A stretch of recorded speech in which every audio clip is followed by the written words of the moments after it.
There it is once again. Somehow my own theme music doesn't get boring for me yet. And it just makes me feel like, okay, I'm about to do one of my favorite things, which is talk to interesting people about things that matter to me and to our listeners. Hey, everyone. Welcome. So today's conversation is about how to become the person you want to be, the person you so desperately want to be and are capable of becoming. That's our conversation today. What are the tried, true, like really deeply proven, simple heart of all things?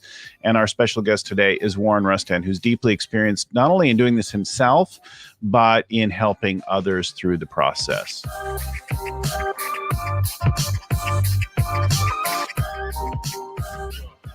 Hi again, everyone. I'm Bill Gallagher, host of the Scaling Up Business Podcast, your friendly neighborhood scaling coach.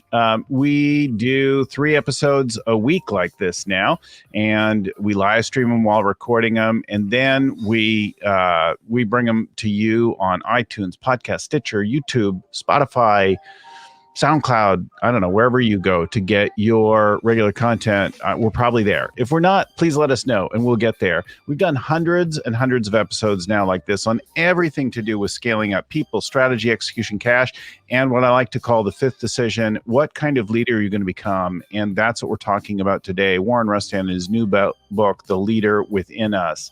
If you want to find any of those back catalogs, the last couple times that Warren's been on the show and what we talked about there, all that and much more at scalingcoach.com or all those places where you get your material.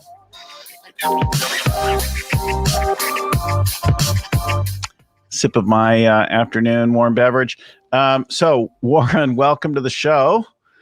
So glad to have you back again and to have that voice and message with us.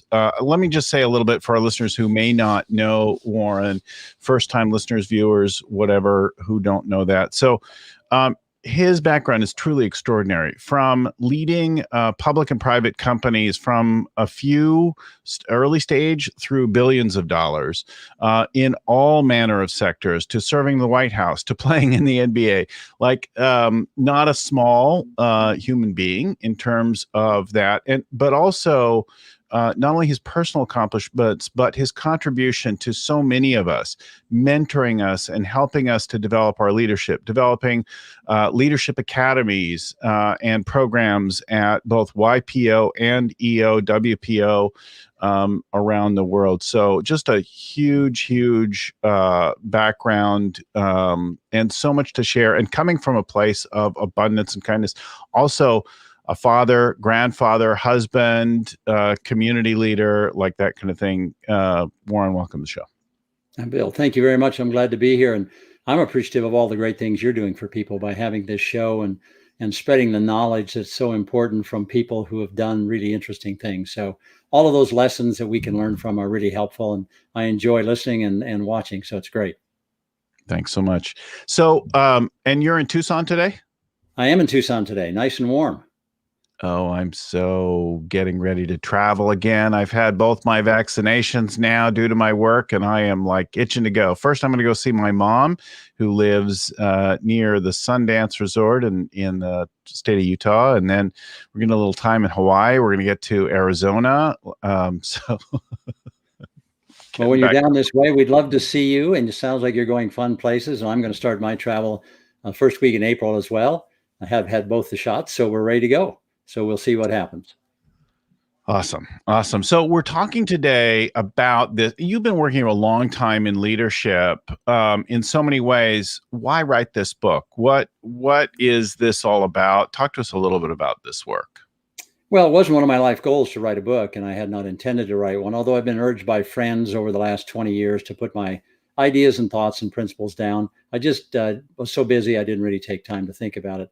I gave a speech 3 or 4 years ago, and there were some people from Forbes and Advantage Books in the audience, and they approached me afterwards and indicated they thought that there's not just one book, but several books with the material that I'd covered that particular day. And I said, well, that's nice, and it's nice to hear, and thank you very much. And they were persistent. Over time, they convinced me that, yes, indeed, we ought to write the book. So I spent about 18 months writing it here and there, off and on, because of my schedule. and finally produced a book about the principles that I have learned starting with my father all the way up through present time that really, when applied, make a big difference in performance and make a big difference in the quality of one's life. And when I've looked at politicians and kings and queens and CEOs of corporations and people who aren't that as well, when I see successful people, I see the application of these various principles. They may call them something else, but it's the application of these very principles that makes them successful. So I thought it might be helpful to people. And if it is, that's great. It is helpful, I'm sure. And the ideas of it are related to a book that I've been working on. And it's kind of funny, I think, because we know so many people who they like did one thing and they couldn't wait to write a book about it. And the first thing, and you've done a whole lifetime of things that that not everyone will do. And a book wasn't on that bucket list so far, but I'm glad that you finally distilled it and put it on in that form, because although I know that many of these stories, ideas, principles you've shared with others through the many places that you help to mentor and develop leaders, putting it in a book creates another reference and another way to connect and widen that audience and that impact. So I think it's really cool. Well, thank you very much. I appreciate that. The book starts with the first great principle that I learned back on the farm in Minnesota, where I grew up on an isolated farm, cold, gray. It was tough. Yeah.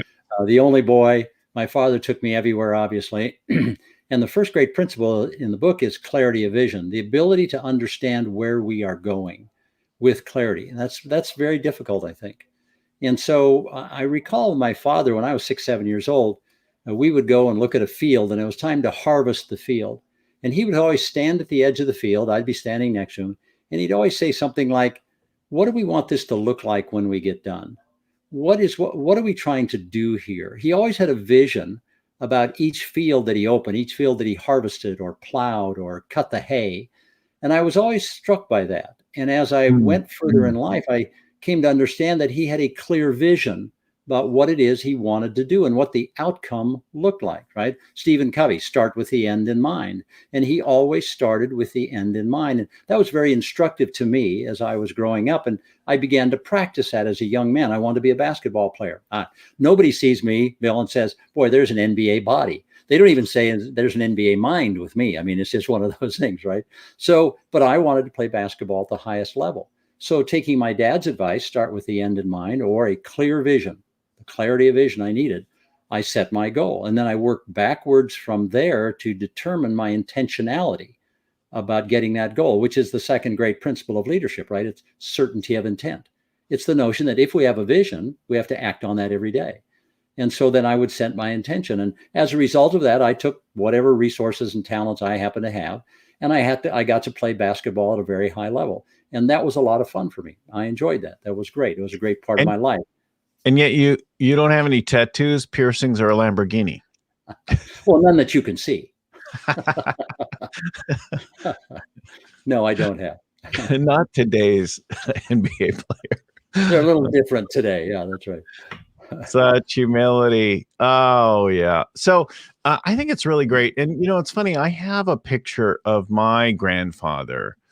Well, I have pictures of both my grandfathers, but my grandfather, my mother's side, I have a picture of him in a farm, like with a rolled up coverall, and it must be the summertime because he's not overly bundled up, and there's kind of a dog, and it's very much a humble dirt farmhouse.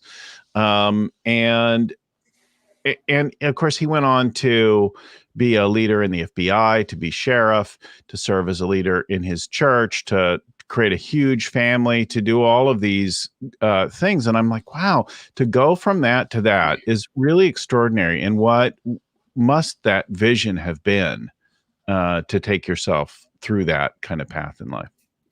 Well, it was interesting. My father was a big influence, and unfortunately, he died at a relatively young age. And so I didn't have him as a coach or mentor for the balance of my life, but he taught me many important things. The first was that clarity of vision, the certainty of intent, as I mentioned to you, and that was really important. But he also taught me that he had a wonderful social gift. And that was the notion that wherever we would go, he would engage in conversations. I was a bit shy at the time, just a farm kid, right? And I was a bit shy. And I said, "Dad, why do you talk to people all the time? What's the purpose of that?" And he said, "Everyone has a story and everyone has a voice. and we need to be good listeners. Mm. And that stayed with me a long time. I'm really interested in people's stories. They're uniquely different than my own, but mine is just one story. Yours is another, Bill. There are thousands of great stories out there. We need to be good listeners of those stories, because I think there's learning in every story for us. And so I've learned over time to really be a good listener, I think, to other people telling their stories. And what it's given me is a richness to my life, which is really, really good. And that's been very powerful. The other thing he did is we would get on our old John Deere tractor and we'd head out on to plow the ground, right, which we did on the farm. I'd be sitting on his lap. I was just a little kid. He would sing songs. He would quote poetry. He would talk about great books. He would talk about the theater. He would talk about things that were mind expanding. And I didn't appreciate it at the time. But as I got into my teens and early 20s, I really realized that he was preparing me for a life that was different than his own. He was saying, you can choose to stay on this farm, but there are a lot of great things going on out there in life, and you can go do those things as well. And I think that's a really interesting way of thinking about coaching and teaching as a parent. And we've tried to do that in our family. My wife's spectacular at it. And just the notion that we can plant seeds and be subtle, but continuously model the behavior that we would like others to follow. And in the end, they often do. And in this case, I certainly hope that my father's proud of what I've done in my life. And I've tried to emulate his humility, his thoughtfulness, his learning, and his vision for creating clarity. It's interesting what you said there. I think it applies to your dad. I hear it there, but I am reminded of something General Stanley McChrystal said when he talked to one of our Scaling Up summits. He said, a farmer doesn't grow anything at all. The seeds do all the growing. The seeds and the plants grow. The farmer creates the conditions for growth. And I think both as parents and leaders, we're creating the fertile soil, the territory, and nurturing and providing the support for the growth and the development of the people that either come from us or that lead. Right? We start something and then it's theirs to grow. Yeah, I think that's true. I think that's a great analogy. And General McChrystal is someone that I had speak at our public policy conference that I chaired in Washington, D.C. for 30 years, and had an interesting perspective on leadership. Something my dad did as he quoted poetry, there are a lot of things that I remember from that time, but there was a short poem that's called Think, and he quoted it often to me. And as a result of that, I think maybe I remember it. It goes something like this. I think I'd rather not think, for thinking is like a disease. I know I'd rather not know, for stupidity comes with such ease. And not so much stupid as content with the state, going through the day knowing only that I ate. But to think means to live, and to live means to do. But doing is what is done, but only by a few. Most people are talkers in life, not doers in life. My dad was a doer, and his philosophy was, you got to do. You got to go out into the world and try stuff and do stuff. And then you'll make your own greatness, whatever that happens to be.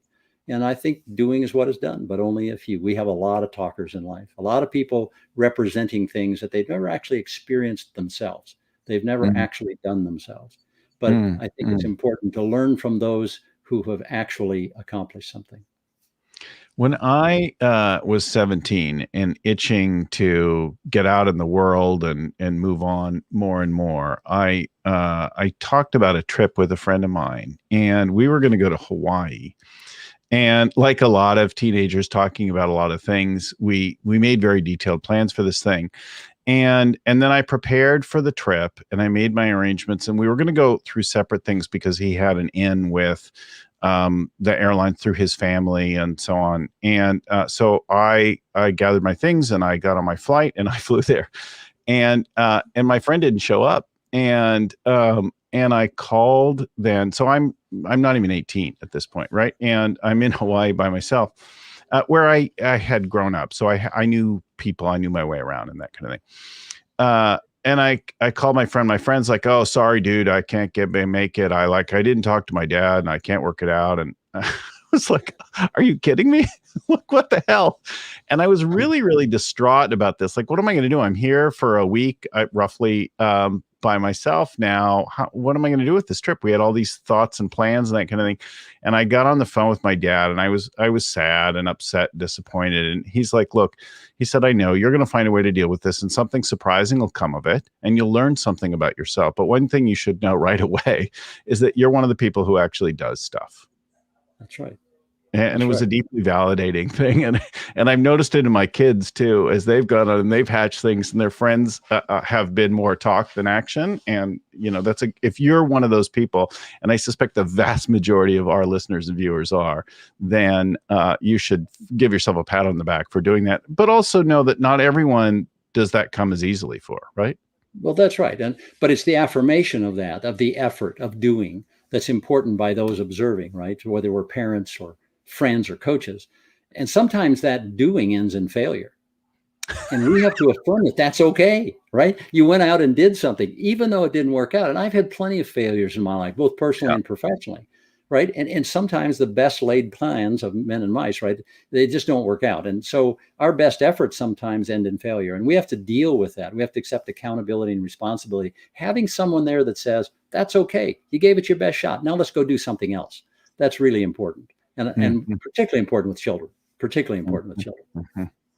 Let's talk about some of the people you've coached and tell some of the stories that you've mentored along the way. You shared some as we got ready and planned out our conversation for today. Talk about Mark Russo. I think some of our listeners, viewers will know Mark. Talk about your work there and what he went through. Well, Mark Russo is a fantastic guy. I met him in Miami at about 2009 or 10, right after the financial crisis. He was a custom spec home builder in Seattle, Washington, had a great company doing about $50 million in revenue. And he got washed away by the financial crisis in 2008, 9, and 10. And when I met him, pure serendipity, the first hour, we spent crying together. I mean, it was just a very difficult situation because he'd not only lost his business, all of his employees, all of his revenue. He was about to lose his wife and his children, his home, his cars being repossessed. His partner stayed with him, Jay Messistrano. They stayed together. They'd been together since they were DJs in high school, and they were going to fight it out together. They owed the banks, I don't know, $3 million, something like that. So that was the guy I met. And I said, well, Mark, what is it you want to be? He said with absolute clarity of vision, I want to be the best custom spec home builder in Seattle, Washington. And I said, well, good. Let's get about that then. And we started from there applying his clarity of vision with his certainty of intent. Now he could work toward that and the power of his values. And I said, Mark, what do you value? I value my marriage. I value my spousal relationship. I value my children. I want to be a great dad. I want to be an influence in the community. Now, I want to be a really good CEO. And I haven't been a good CEO. I let it go to my head. I was wasteful in my spending. I was doing a lot of silly things. I don't have anything now. I want to be good in all that space. And I said, great, then let's begin to apply these 5 principles. And if you apply them every day, your end result will happen. Your outcome will be there. And the 5 are, first, commit to a higher level of personal discipline. Everybody I know that's successful is very disciplined. Second, live with purpose every day. Know what your purpose is every single day you live. Third, act with intent on everything you do. Don't do anything unintentionally. Do everything intentionally. Fourth, make conscious choices about everything in your life. There is no small decision that we make in life, I believe. Every decision has consequences. Large or small, they all have consequences. So make good decisions, right? And then lastly, engage in a cause greater than yourself. Give to your community. Serve other people. If you're having a bad day, go serve somebody else who's having a terrible day, and you'll feel better. And so he began to apply those 5 principles. Right in the middle of that, he had to have brain surgery. Another blow, right? But he recovered. He came back. But where's Mark today after applying these? Now it's 8 years later, 9 years later, 10 years later. He doesn't have a $50 million company anymore. He has a $75 million company growing like crazy. Custom and spec homes. He's won all kinds of national awards, best place to work, best leadership, quality company. He's got a hardcore group of people in the culture of his company that are absolutely phenomenal. And he's giving to his community in significant ways. And more importantly, he and his wife reconciled. He and his children are on a good path. Mark is on a 6-month sabbatical right now, living in South Africa, Cape Town, soon to go to Switzerland for a world-class experience for his children during one of the most difficult times in the world, the coronavirus. And yet he's No doing kidding. exactly right. It's amazing. It's amazing. So Especially in what South Mark has Africa, done, especially across Europe. yeah, that's right. But I think, Bill, for you and I to observe that, to be coaches, to help other people, right? It's Yeah. so rewarding. It's so gratifying just to see the progress. My happiness at my age in life comes from the success of other people. And I love to see that success. And I've have 25 stories in the books about that kind of success. That's a really good thing to notice. What is it that gives you the deepest success and satisfaction? Because I think that's an indicator to the kind of leader, the kind of human being that you want to be. I have hobbies and things that I love to do, right? I like to surf, I like to sail. That makes me really happy. It's very enjoyable for me. And yet, if I have a contribution to someone, whether it's sharing the surfing or sailing, or helping someone grow their business or fix something in their life, that is a much deeper satisfaction. And to be honest, if I can combine the two, share something that I particularly enjoy and love in a fulfilling, generous way, that's like over the charts, right? That's off the chain for me. Like those I are the can best. imagine. Well, you enjoy nice things. You enjoy good things, right? Sailing, surfing. I mean, I grew up surfing in Southern California after I moved there from the farm. So enjoy that a lot. Catching a big wave is really fun. Sometimes you get killed and thrown into the sand, but yeah, it's really fun. No, for me, it always starts with my family, right? So my most important points of happiness have to do with my spousal relationship and the smile on my wife's face. And it has to do with our 7 children and our 19 grandchildren. We're a unique American family. All 3 generations of our family live together on a farm in the center of Tucson, Arizona. And so we have goats and pigs and sheep and chickens and dogs and all that stuff.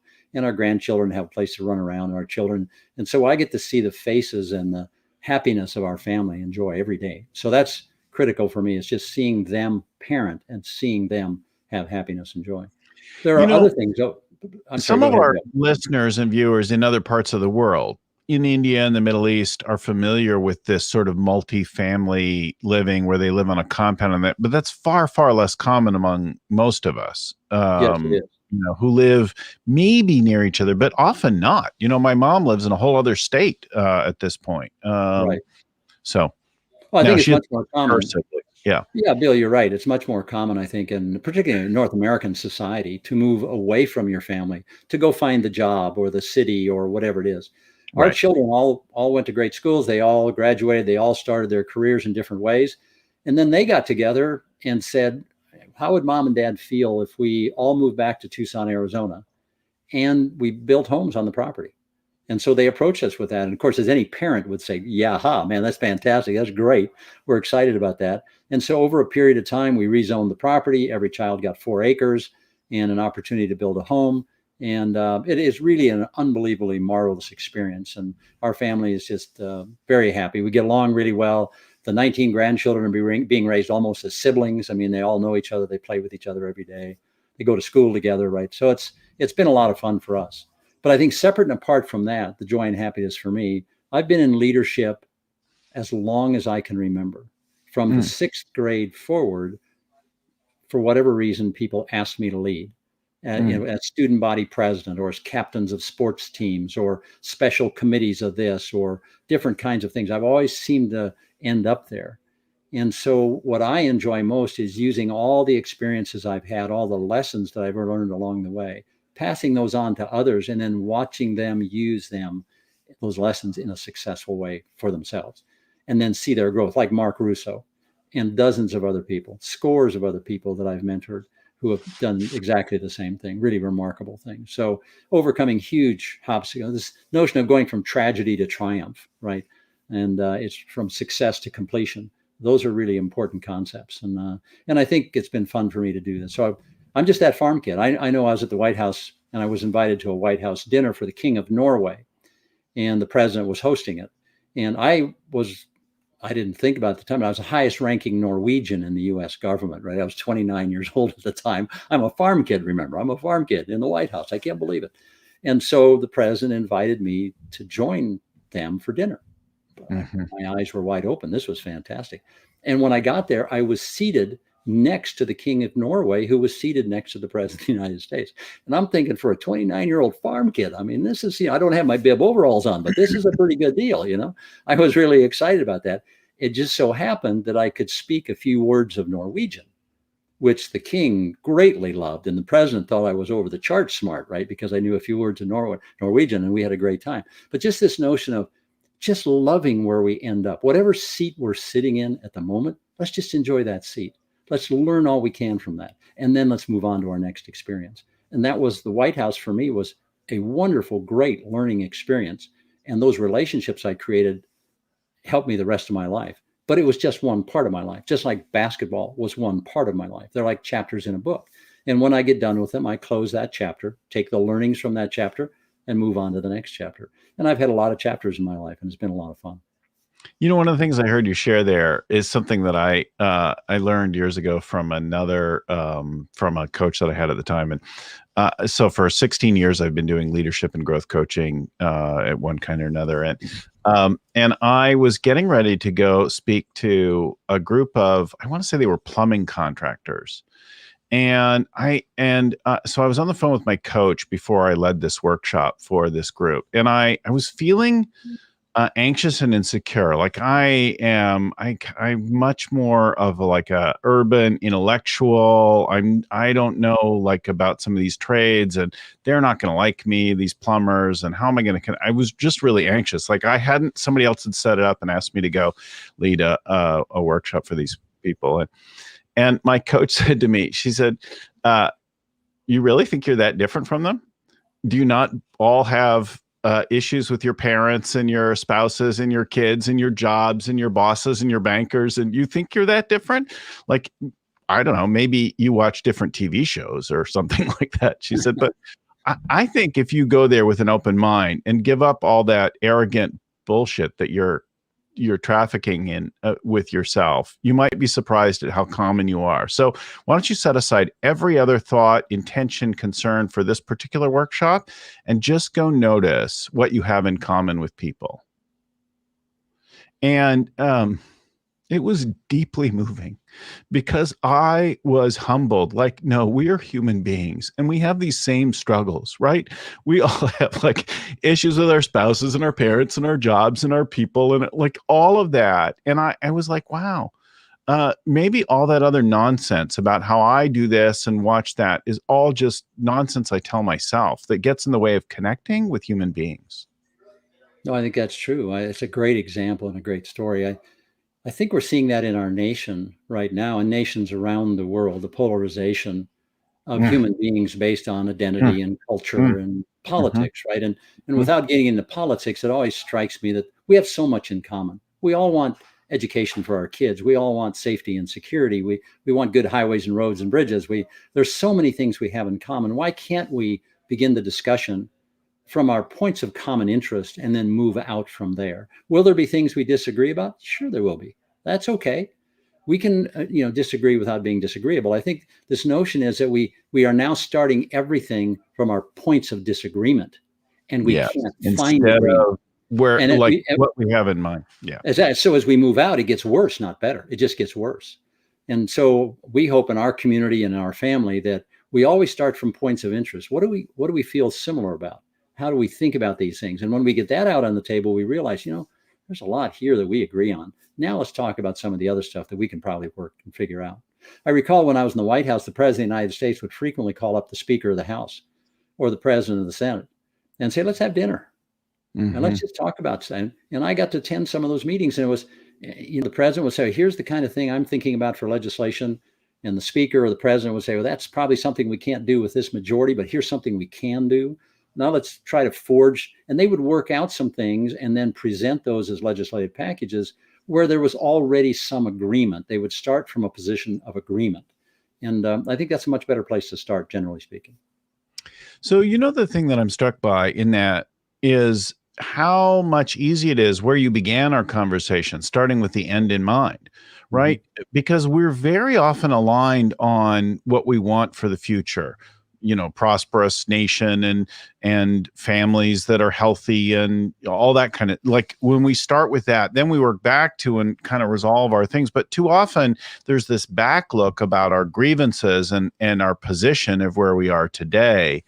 And not enough of that vision oriented. What do you imagine right? And I think that could make not only a difference in places like the Middle East, but also here in the United States and in our businesses. I had a pair of business partners that I got pulled in to coach on, who were ready to sort of burn down or sell off the assets of a company. And they had very different ideas about like where to go from here. One wanted to grow and the other wanted to kind of stay as things were. And so we went way out in the future, and I said, what's your legacy? And we found some common area where they both agreed on what they wanted to leave after they had left the company, what they wanted to give to the leaders and the other people in the team, and what they wanted to build with it.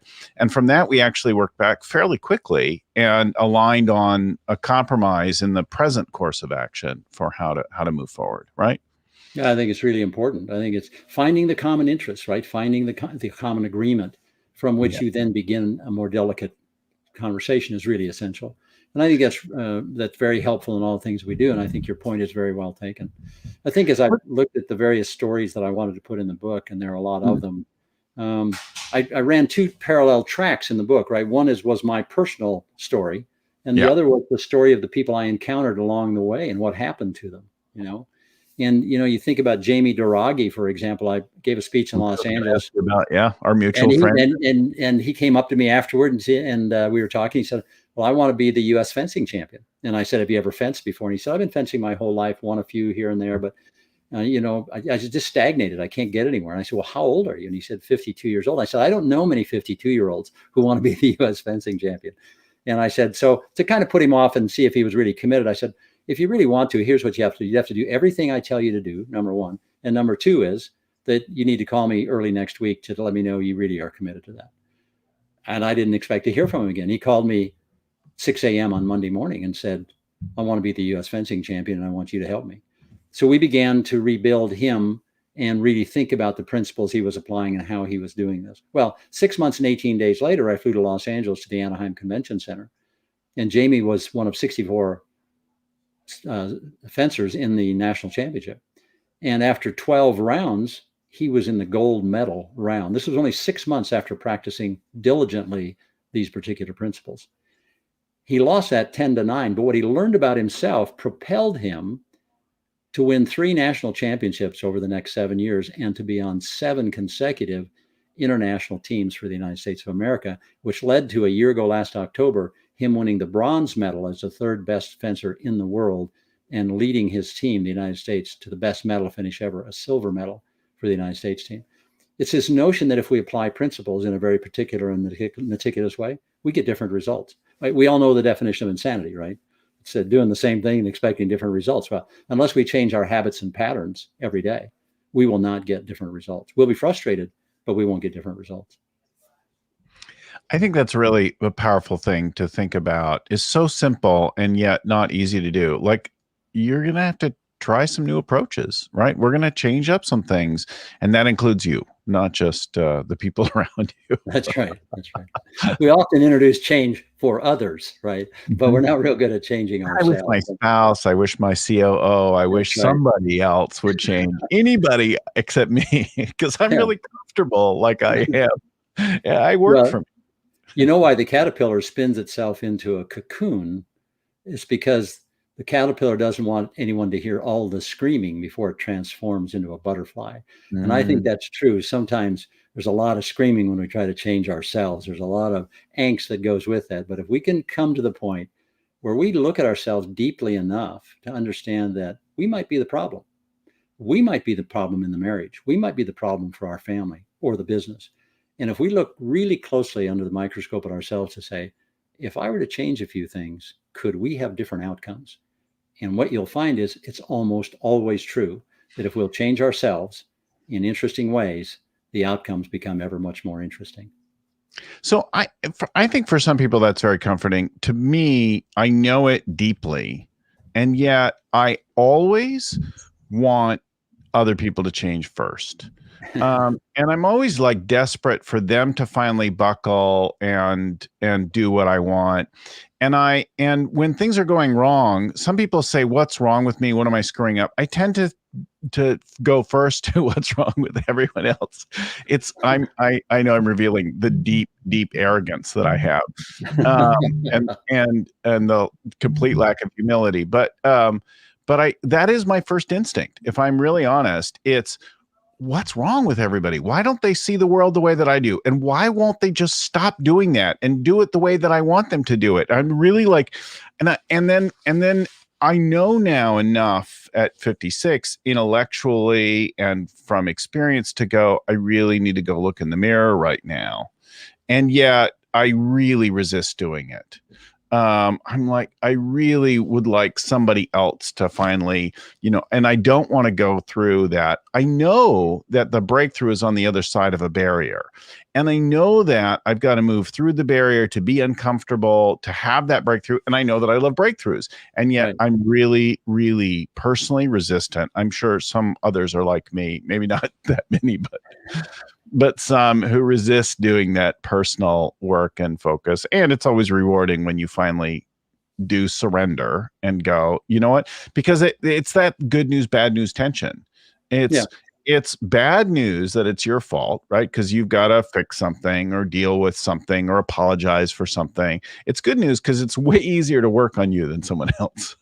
Well, and isn't that really the society we live in today? It's always somebody else's fault. And social media, yours, extends that to the nth degree, right? But if my child isn't playing enough on the soccer team, then it's the coach's fault, right? And if my child isn't doing well in class, it's obviously the teacher's fault, right? And so we are not allowing our children and sometimes our colleagues in work to go out and experience the world and experience failure and do their best and try their best and be okay with that. And the other part of that is we have a great deal of difficulty controlling our own ego. The world is really not I, me, my. It's us, ours, and we. And once we change our language, it changes our thought process. That, Bill, you and I are in this together. We're in this together. We need to make this a better world. It's not your job or my job. It's our job. And if we start changing our words from my children and my home and my car to our children and our marriage, right? If we start talking like that, it changes the paradigm of language. The other thing that I've watched carefully over all these many years of leadership, 50, 55, 60 years of leadership, is what are the most admirable traits and qualities in great leaders that I've met and worked with in my lifetime. And these are politicians and generals and interesting captains of industry and authors, writers, celebrities. And there are 5 that I have found to be remarkable. The first is humility. That I found the most consistent quality among the greatest leaders with whom I've associated has been humility. The second is the ability to listen, to ask good questions and listen. I think the best leaders ask the best questions. Third is the ability to communicate, and that is to articulate what we have heard and then digest that in a way that's acceptable to the greatest number of people. Fourth is EQ. It's emotional intelligence. It's the ability to understand the social fabric and the social interactions that we have in a way that's a gain for everyone. And fifth is IQ. It's raw intellectual talent and power. But it's interesting that I would put IQ fifth, not first. That notion that humility, I think, is the most important quality and trait that we can have. And if you look to the greatest presidents in the United States or some of the greatest leaders we've had in the world, one of whom I greatly admire, Nelson Mandela, I had a chance to meet him in the 90s and spend some time with him. And he was maybe at that moment the most significant leader in the United States, in the world, I should say. And he was humble. He was quiet. He was unassuming, right? He had learned that from being a young terrorist fighting apartheid, being put in prison for 26 and a half years, and then coming out of that experience to be one of the most significant leaders in world history. And I think that quiet self-confidence, right, breeds humility. We don't have to prove ourselves. We know who we are. We're comfortable with who we are. And that humility is really critical. Yeah, I think there's it certainly gets easier with age. I notice that the amount of efforting that I put out at an earlier age and wanting to show everyone who I was and what I was capable of was so different than it is today. The calm, the presence, the confidence, the abundance, that is really different for me at 56 than it was at, say, 26. Right. The Yes, I can imagine. time has kicked some of that out of me. But it's interesting you said that listening came well before talking, and I learned to talk long before maybe I learned to listen. Speaking has always been much easier for me, and talking or the listening is something that I've had to develop and practice and be intentional about, because I start off first thinking I know everything. I start Well, off that's why I came on your show, is to learn. I just came on your show to learn. That's my sort of wired in default thing, is that I already know and understand what's happening here. And I've learned, with like lots of mistakes, to surrender what I think I know and listen for what's actually going on. And even when I'm right already, when I was right and I did know, the difference in listening creates a connection and relationship with the other human being that lets them actually hear what I eventually have to say. So learning to listen and developing that discipline has been transformational, but it isn't like my first go-to. Well, we actually teach that in the Global Leadership Academy for Entrepreneurs in Washington, D.C. and all over the world. When we teach leadership, we teach how to listen. There's actually an alpha position for listening. There's a physical position on how you can listen better, how you can ask questions, how you give reinforcement to the person speaking. Did I understand that correctly? Is that true? Did I hear you exactly as you meant to say that? We ask clarifying questions. We do all those kinds of things. And then we ask the question behind the question. It's like if you and I met each other in the hallway and I said, Bill, how you doing? You say, I'm doing great, thank you. And we pass each other. That's one form of communication.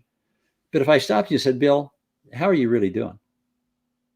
And what can I help you with? That's a different form of communication. That's a different form of questioning and listening.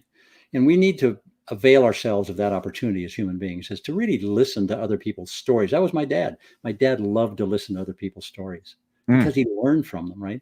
And I came on this show today. One of the things that I said to myself before I came to be with you today, I said, what can I learn from Bill today? How can I learn something from Bill so that I can take away from this experience something that helps me, enriches my life? And so I think if we have that attitude of what can I learn from this situation, not what I can tell you, but what can I learn from this situation that's going to make me better? I think that helps us in our perspective about the interaction.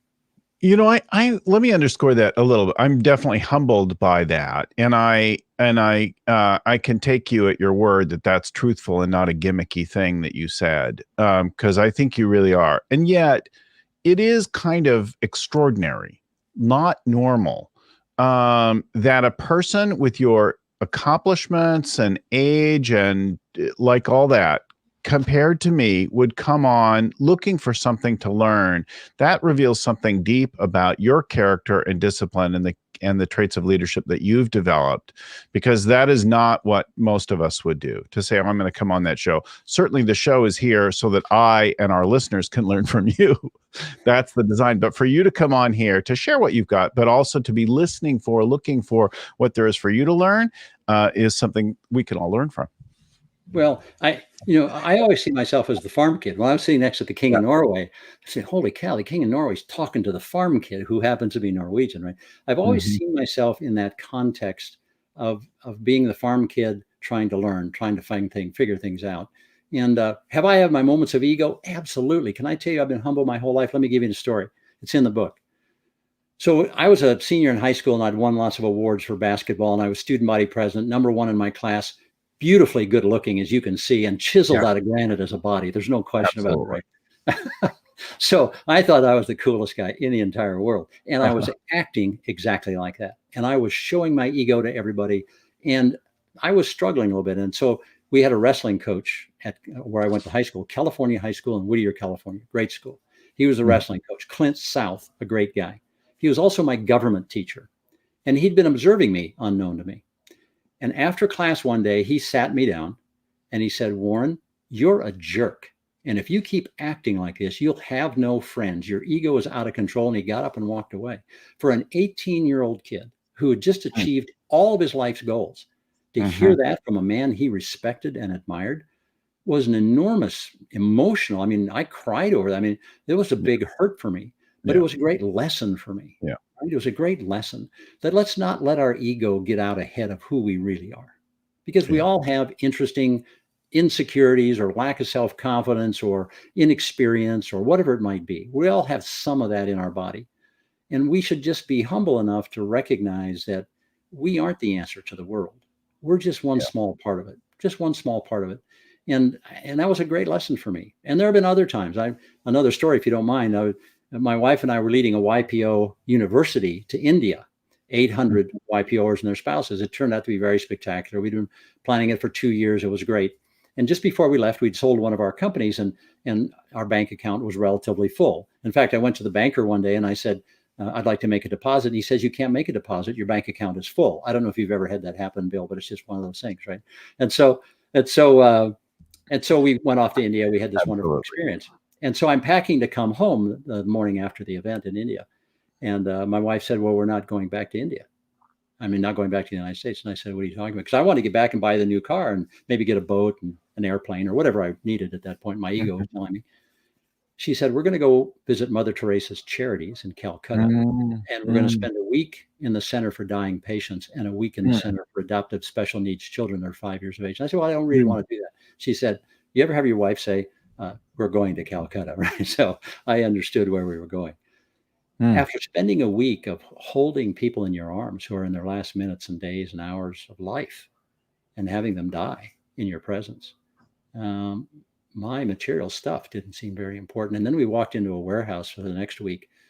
There were 5,000 children in cribs under the age of 5, all with special needs, missing a leg, an arm, an eye, all wanting to be held, all wanting to be kissed, all wanting to be fed. And after doing that for a week, it's very emotional to talk about. It was a very, very important experience in my life. My wife knew I needed that, just like Clint South, the wrestling coach, knew I needed that. We have to be able to speak truth to people at the moment they need that in order to recalibrate and create equilibrium for them in their lives. I needed that, both of those instances. My ego had gotten too far out of control. And I think sometimes we can rein ourselves in. Sometimes we need to be influenced by others. That's really a beautiful, I think, story to end our conversation on. The opportunity of living a life that you can look back on and say, I was humbled by the opportunity to serve. I know that I found a way to make a difference for other people. That's a lovely thing. For our listeners, viewers, Warren and I will be leading a 2.5 day, 3.5 day program eventually on Santorini in Greece, on leadership, on creating the rest of your life.